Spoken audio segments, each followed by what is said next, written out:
এখানে আগুন লাগলে আগুনের কিন্তু একটা বিস্ফোরণ ঘটতে পারে এবং এই আগুন ভয়াবহ আকার ধারণ করতে পারে এবং আমাদের এটা শুধু সম্পদ না, জীবনের উপর আঘাত আনতে পারে। ঠিক আছে, আমরা যারা এখানে চাকরি করি আমাদের জীবন বাঁচানোর জন্য, তাই না? সেই জীবনের উপর যদি আঘাত আসে সেটা নিঃসন্দেহে আমাদের জন্য কি খুবই মারাত্মক ক্ষতিকর।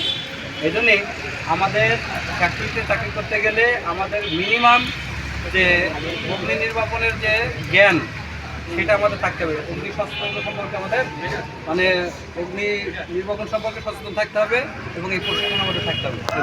বলেন, ফায়ার ব্রিগেডের নাম্বারটা আপনাদের কাছে থাকতে হবে। ঠিক আছে, এখন আপনাদের এখানে যারা আছেন ফায়ার সার্ভিসের নাম্বার কার কার কাছে আছে? না, আপনারা কেউ বলতে পারবেন মুখস্থ? ফায়ার সার্ভিসের নাম্বার থাকতে হবে একদম মুখস্থ। মুখস্থ নেই, আপনারা বলছেন মুখস্থ নাই। শুনেন, 102 সহজ একটা নাম্বার। কি নাম্বার বলেন তো?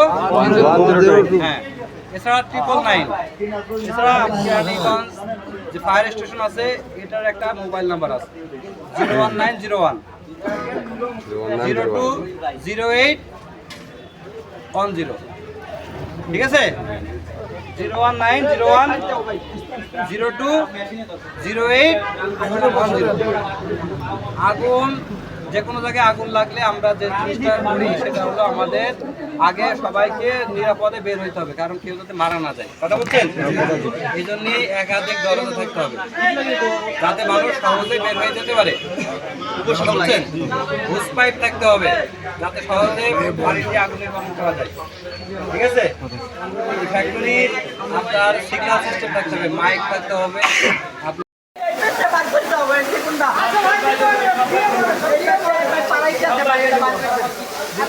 সব গ্রামের সব জাতীয় পাই সমস্যা নাই।